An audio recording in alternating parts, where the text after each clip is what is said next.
नमस्कार साथियों, BDR learning channel में पुनः आपका बहुत बहुत स्वागत है। ब्रिज कोर्स सत्र 2025-26 अंतर्गत इस वीडियो में हम देखने वाले हैं आपके गणित विषय की विद्यार्थी कार्य पुस्तिका के अध्याय 12 जिसका नाम है ज्यामितीय ठोसों का परिचय। इसके पूर्व के किसी भी यूनिट के समाधान आप देखना चाहते हैं, साथ ही यदि आप हिंदी एवं अंग्रेजी विषय के सभी पाठों के समाधान देखना चाहते हैं तो आप हमारे चैनल की प्लेलिस्ट में जाकर देख सकते हैं। पिछले पार्ट में हमने ज्यामितीय आकृतियों को समझा था और इस पार्ट में हम समझने वाले हैं ज्यामितीय ठोसों को। ज्यामितीय ठोस एक प्रकार की 3D आकृति होती है जिसे इंग्लिश में त्रिविमीय आकृतियाँ कहा जाता है।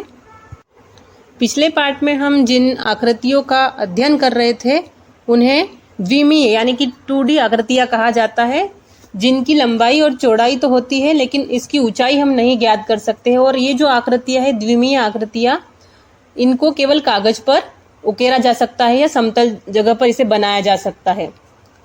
उदाहरण के लिए हम वर्ग, त्रिभुज, आयत, वर्ग और चतुर्भुज देख सकते हैं, जबकि जो 3D आकृतियां होती है उन्हें हम वास्तविक जीवन में देख सकते हैं, छू सकते हैं। ये सब ठोस होती है और इनकी लंबाई, चौड़ाई और ऊंचाई को हम नाप सकते हैं।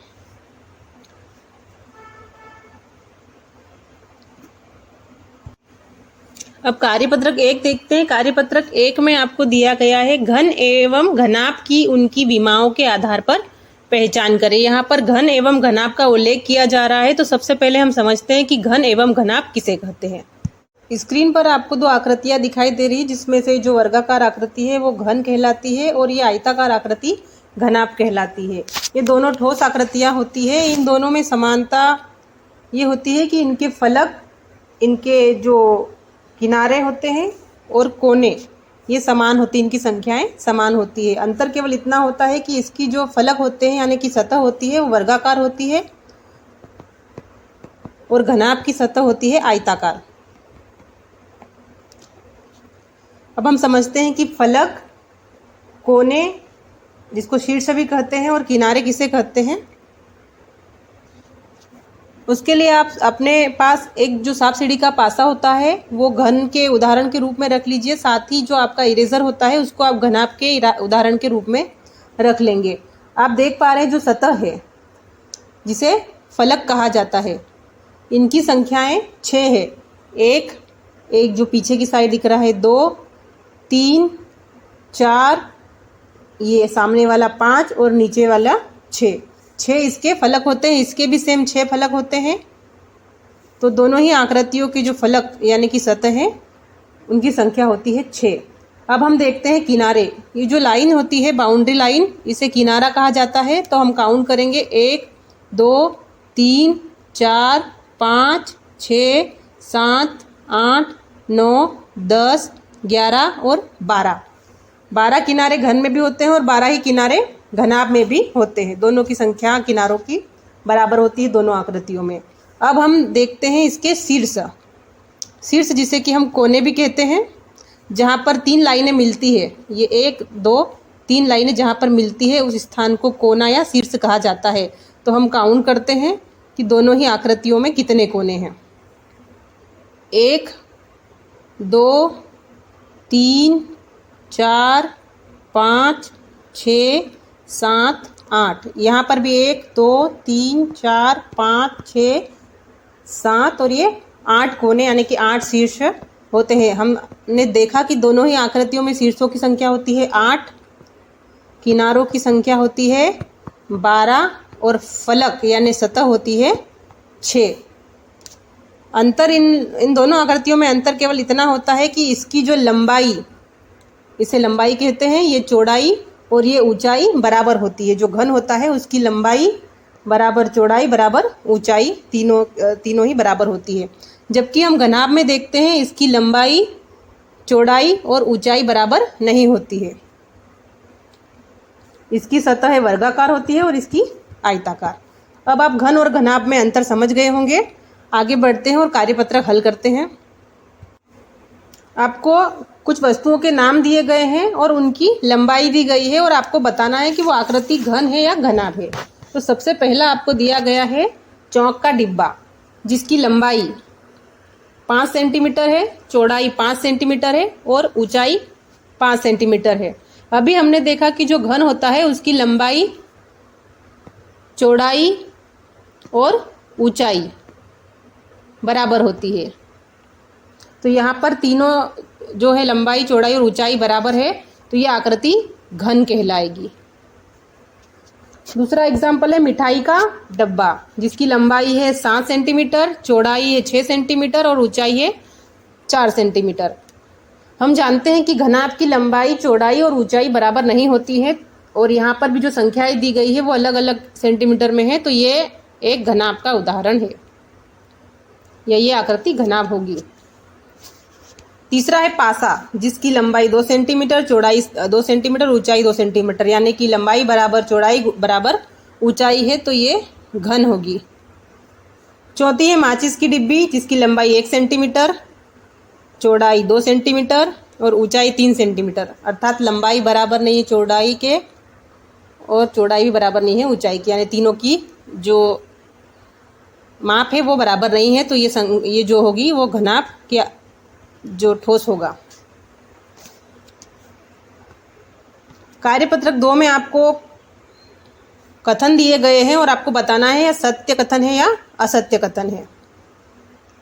तो यहाँ पर पहला पूछा गया है आपको, एक घनाभ की सभी भुजाओं की लंबाइयाँ आपस में समान होती है। घनाभ का पूछा गया है, हम घनाभ की आकृति बना लेते हैं पहले।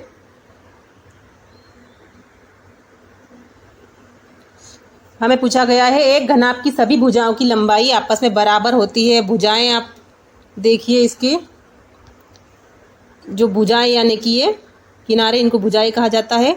और पूछा गया है कि क्या ये सब बराबर होते हैं, तो ये बराबर नहीं होते हैं, इनकी लंबाई असमान होती है, समान नहीं होती है, कथन असत्य हो जाएगा। दूसरा पूछा गया है एक घन या घनाभ में कुल फलकों की संख्या 8 होती है। अभी हमने पढ़ा था फलक यानी कि सतह, और हमने देखा था कि घन और घनाभ में जो सतह होती है वो कुल 6 होती है, 8 नहीं होती है, तो ये कथन भी हो जाएगा असत्य। थर्ड वाला पूछा है प्रत्येक फलक के 8 शीर्ष होते हैं। शीर्ष यानी कोने, जहाँ पर ये जो सतह मिलती है उसे शीर्ष कहा गया है, और हमने देखा था कि प्रत्येक फलक के जो शीर्ष होते हैं वो 8 होते हैं, 1 2 3 4 5 6 7 8। तो यहाँ पर हम लिखेंगे सत्य। चौथा पूछा गया है किसी घन की विकर्ण की लंबाई उसकी प्रत्येक भुजा के बराबर होती है। घन का पूछा गया, पहले घन का हम चित्र बना लेते हैं।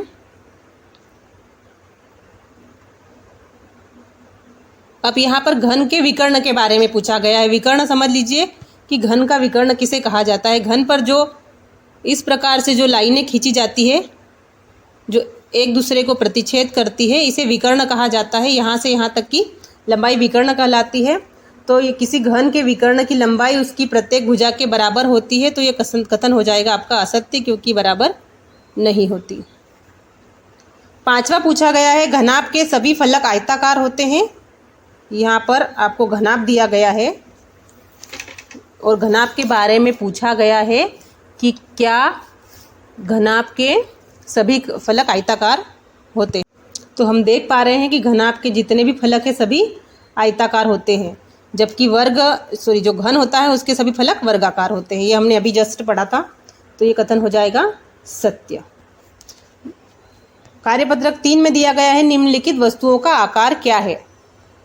पहला है आपका ज्यामिति बॉक्स। आपका जो ज्यामिति बॉक्स है उसका जो आकार होता है वो घनाभ के आकार का होता है, क्योंकि वो आयताकार उसकी भुजाएं होती हैं, उसके फलक जो होते हैं आयताकार होते हैं। एक माचिस की डिब्बी भी घनाभ के रूप में होगी, घनाभ के आकार में होगी, क्योंकि उसकी भी लंबाई, चौड़ाई और ऊंचाई बराबर नहीं होते हैं, और जो उसके फलक होते हैं वो आयताकार होते हैं। सड़क बनाने वाला रोलर, आपने सड़क बनाने वाले रोलर को देखा होगा, इस आकृति में वो होता है। तो ये उदाहरण होता है एक बेलन का, बेलनाकार हम इस पे लिखेंगे, बेलनाकार।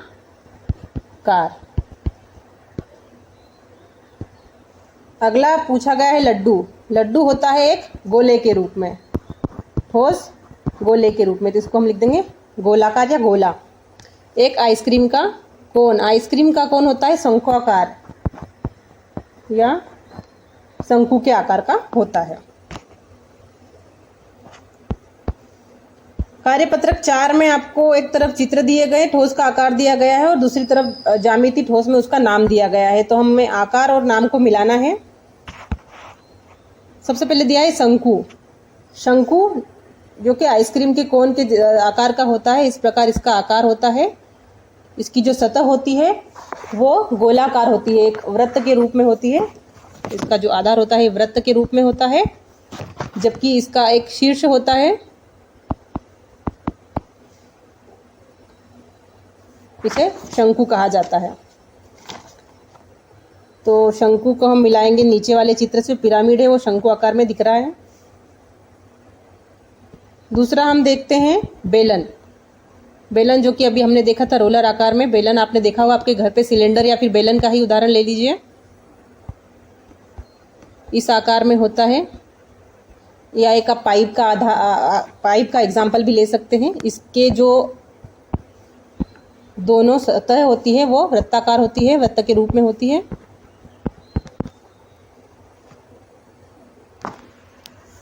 बेलन के रूप में हम मिला देंगे, इससे ये पाइप के आकार का जो दिख रहा है ये बेलनाकार है। थर्ड है घनाभ। घनाभ हम पढ़ चुके हैं, आयताकार के रूप में होता है।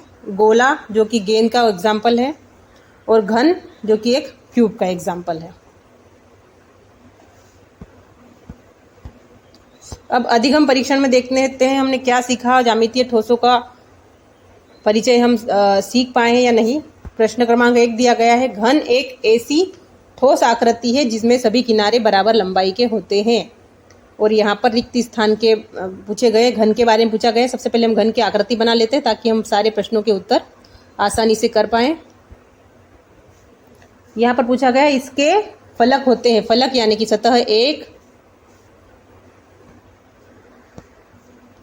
1, 2, फिर ये वाली 3, 4, 5 और ये 6। इसके 6 फलक होते हैं। इसके किनारे होते हैं, हमने देखे थे इसके किनारे 1, 2, 3, 4, 5, 6, 7, 8, 9, 10, 11 और 12 किनारे होते हैं। शीर्ष होते हैं 1, 2, 3, 4, 5, 6, 7, 8 और इसके सभी फलक बराबर होते हैं या समान होते हैं। जितनी भी इसकी सतह होती है सारी समान आकार की होती है। प्रश्न क्रमांक 2 पूछा गया है, आपके दैनिक जीवन में उपयोग होने वाली चीज़ों के 2 उदाहरण लिखिए। ऐसे चीज़ों के उदाहरण लिखना है आपको जो दैनिक जीवन में प्रयोग करते हैं और शंकु आकार में है। शंकु यानी कि कोण के आकार की। शंकु के आकार में हम आइसक्रीम का कोण लिख सकते हैं।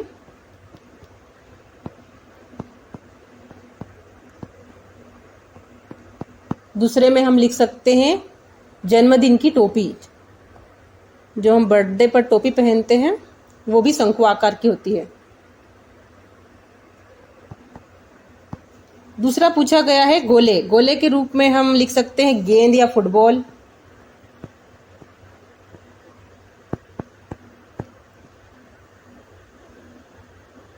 या दूसरे में हम लिख सकते हैं ग्लोब। ग्लोब भी गोलाकार होता है।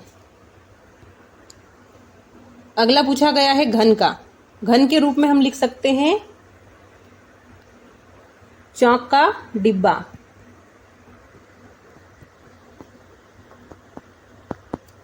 दूसरे उदाहरण में हम लिख सकते हैं पासा, जिससे हम सांप सीढ़ी वगैरह खेलते हैं। चौथा पूछा गया है बेलन। बेलन के आकार में हम लिख सकते हैं गैस सिलेंडर।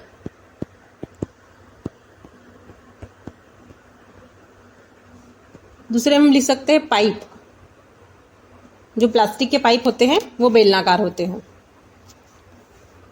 प्रश्न क्रमांक 3 में आपको ठोस ज्यामितीय आकृतियों का चित्रण करना है। सबसे पहले घन की आकृति बनाना है। तो घन की आकृति बनाना बहुत ही सिंपल है। सबसे पहले आप एक वर्ग बना लीजिए और इसी के अंदर से होता हुआ एक वर्ग और बना लीजिए।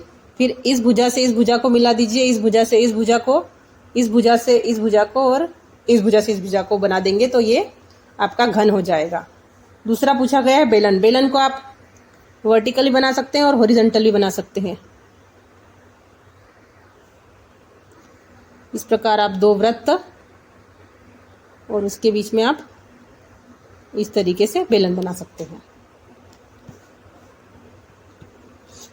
दोस्तों इस प्रकार ये अपना चैप्टर खत्म होता है। यदि वीडियो आपको पसंद आया तो वीडियो को लाइक करें, अपने दोस्तों तक वीडियो को शेयर करें और चैनल पर नए हैं तो चैनल को सब्सक्राइब कर लें, ताकि वर्ष भर जो भी स्टडी से जुड़े वीडियो है आपको समय पर उपलब्ध होते रहें। मिलते हैं नेक्स्ट वीडियो में। Thank you.